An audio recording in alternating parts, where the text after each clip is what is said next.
Good afternoon, everyone. I was asked to make a video about the mole conversion worksheet that I gave you guys today and yesterday in class.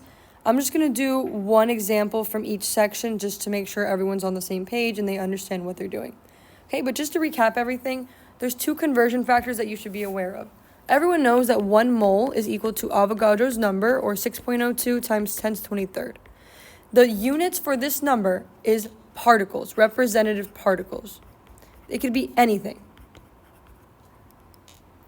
Okay, the particles that we use in class will be atoms, formula units, or molecules. Depending on what substance is given to us in the problem, we will use each unit respectively, right? So atoms will be for elements, formula units will be for ionic compounds, and molecules will be used for covalent compounds. Okay, so that's one of the conversion factors, and as you can see, it's moles to particles. So either moles to atoms, moles to formula units, moles to molecules. It could be either one depending on the substance. Okay, the other one is molar mass. So molar mass is equal to, is 1 mole is equal to something grams. Okay, that something grams is the atomic mass of an element from the periodic table. Or if it's a compound, you add up all of the masses together and you get the molar mass like that. Okay, but that's moles to grams. So that's called molar mass. Okay, you need to use these two conversions in order to solve these problems. Now, on the worksheet, I actually gave you like a nice little map to help you guide yourself through the conversions. So from grams to moles, we use molar mass, and vice versa, right? We'll use molar mass. From moles to particles, we'll use Avogadro's number, vice versa. Okay? We'll do one from each section, and then you guys should be fine. I'll do number 3 because it looks like, as a student, it would look tricky, even though it's not. So let's do it together. How many moles are in 1.20 times 10 to the 25th formula units of calcium, has a 2 plus charge, iodine has a -1 charge, CaI2. Okay, this is an ionic compound. Everyone should be so familiar with naming ionic compounds and determining formulas by crossing charges. I'm not going to go over that. The question is asking us for moles, and it gives us formula units. So I went ahead and wrote out my given, okay, with my units. And I always multiply by a fraction every single time. Okay, I'm looking for moles. So I'm going from formula units to moles. And if you want to write it out, formula units to moles. Am I allowed to do that in one step? Formula units to moles. Yes, that is one step. I can do one-step problem. I'll have one conversion factor in my work.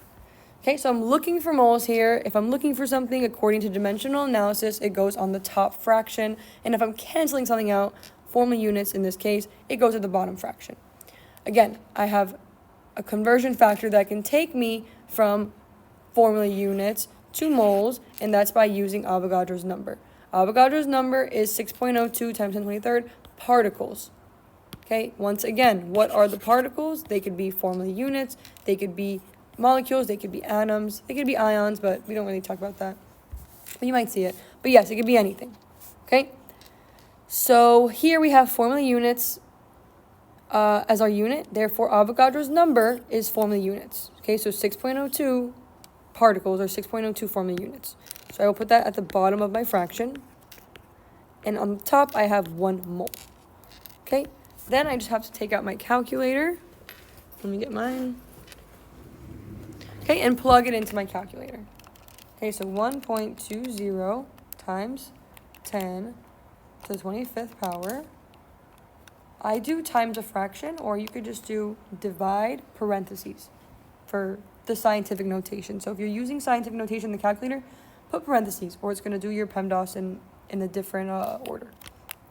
Okay, so I'm doing my calculation, and I end up getting, after calculating, 19.933. My formula units cancel out. It says how many moles, I'm looking for moles, that's perfect, of calcium iodide. Okay, and I need to round to correct significant figures. So in this value, I have 3 sig figs. In this value, I have 3 sig figs. My answer should have 3 sig figs. Where is the third sig fig? Right there. Can 3 round 9? No. My final answer is 19.9 moles of calcium iodide. Okay, and there's my final answer. Okay, and the worksheet, it says for you to circle all your answers. Please do that. Please do that, okay? Just make my life a lot easier. Circle all your answers. Make sure you have units for everything. You have units in the actual conversions. You have units for everything. I do not want to see a single naked number in this worksheet. Okay, so that's one from this section. Okay, next section. What is the mass of 5 moles of Fe2O3? Okay, so we are given 5 moles, that is our known, of Fe2O3. My format's weird because, I don't know, like Word messed it up, but Fe2O3, your format should be fine. Okay, everyone should understand that mass is the unit grams. So we're using grams here, so mass is grams. So I'm looking for grams. Okay, I will always multiply by a fraction, and whatever I'm looking for goes on top. In this case, I am looking for grams. It will go on top. Can I do this in one step? Let's see. I'm starting at moles, and I want to go to grams. Can I do that in one step? Yes, so that's fine. Okay, I'm canceling out moles. That will go at the bottom. Now I need to know my conversion factor to put in the fraction. Grams per mole, mole per gram, everyone should know, is molar mass. I get molar mass straight from the periodic table. Let me see. I don't have my periodic table. Hold on. Let me look one up. Stand by. Okay, my periodic table says Fe is 55.85 for Fe, and everyone knows oxygen is 16. Okay, but how many Fe's do I have? I have 2 of them, so times 2. How many oxygens do I have? I have 3 of them, so times 3. Okay, 6 times 3 is 48. 48 plus 55.85 times 2. That gives me 111.7, and then I have the plus 48. Okay, so 159.7 grams per mole. That is the molar mass of Fe2O3. I never round this number. It goes directly into my calculator. Okay? So, directly into my conversion. So it's 159.7 grams. That goes on top. And then the bottom would be per 1 mole. Okay, and I will be multiplying these 2 numbers together. So I'm going to do 5 times 159.7. And I end up with this answer. So let me move this. I end up with 798.5. Okay, so 798.5. My moles just canceled out. I'm left with grams. Grams of what again? Fe2O3. Okay, I need to round to sig figs. How many sig figs should my answer have? There's 1 sig fig here. There's 1 sig fig. Sorry, this doesn't matter. This doesn't matter. The ones don't matter. Again, there's 1 sig fig here. There's 4 here. My answer should have 1 sig fig. Where's the first sig fig located? Right here, 7. Can 9, the neighbor, round 7? Yes. To what? 8. Is my answer 8? No. It makes no sense for me to round 798 to 8. Okay, so look at the decimal in the original answer. Make a wall. Everything after that decimal is nothing, doesn't exist. Okay, now everything before that, put zeros. My final answer is 800 grams of Fe2O3. Okay, 800 grams. Easy.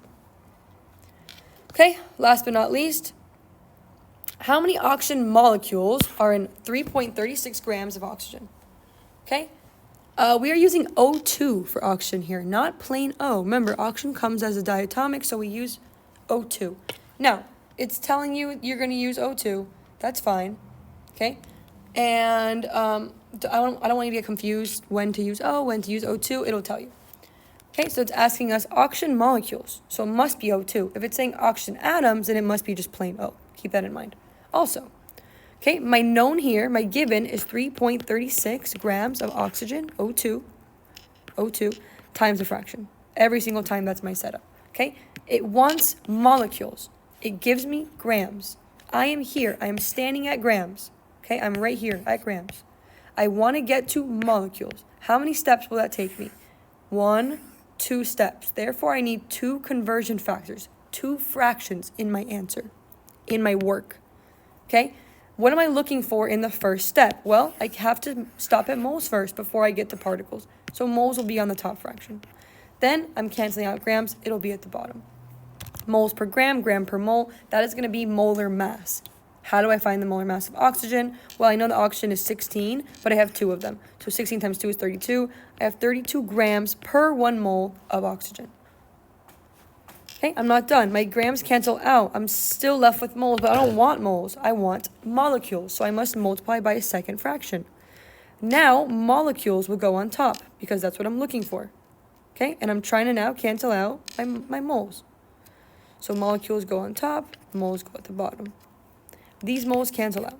I'm left with molecules, so that's good. My grams cancel, my moles cancel, I have molecules. Now, my numbers, where should I put them? Again, mole to particle, I use Avogadro's number.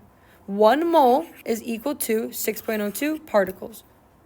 1 mole is equal to 6.02 particles. What are the particles we're using for this question? Molecules. Okay, then I just plug everything into my formula. 3.36 times, I do a fraction. Okay, 1 over 32, or if you want to just multiply the top, divide by the bottom, it's fine. Make sure you use parentheses if you're doing this that way, and you have, whenever you have scientific notation values, use parentheses. Okay, so I have that, 2.2 and 10 to the 23rd over 1. Okay, I end up getting, as my final answer, okay, 6.321 times 10^22. Again, moles cancel out, grams cancel out, everything cancels out. I'm left with molecules. So molecules of what, though? O2. Okay, I'm not done. I need sig figs. We have 3 sig figs here. We have 2 sig figs here. We have 3 here. My answer should have 2 sig figs. This is where the second sig fig is. Can 2 round 3? No. 6.3 times 10^22 molecules of O2 is my final answer. Okay? And I don't want you guys to get confused on this one because it's not hard. Okay? It's the aspartame word is throwing you off. Aspartame is this formula. That's aspartame. Okay, I believe C14H18 N2O5. That's the formula. Okay? Molar mass. How do I find molar mass? Okay? Well, I know that carbon is 12, but I have 14 of them, so I multiply. I know that hydrogen is 1, but I have 18 of them, so I multiply. I know that nitrogen is 14, but I have 2, so I multiply. And I also know that oxygen is 16, but I have 5, so I multiply. Okay, where do I get these numbers from? Very simple. Okay, the 14 comes from how many I have in the formula. Okay, obviously, the other number comes from the periodic table. Okay, these values here that I'm underlining, okay, are the molar mass of the element from the periodic table. Okay, and you get that molar mass by adding them all together. Okay, now that you have the molar mass, then you could answer this question and you could answer that question. Okay, we already did examples of those. You don't need me to do examples of those. You can do that on your own. Okay, if you have any questions, please let me know. Hopefully this was helpful. I hope everyone has a nice rest of your day.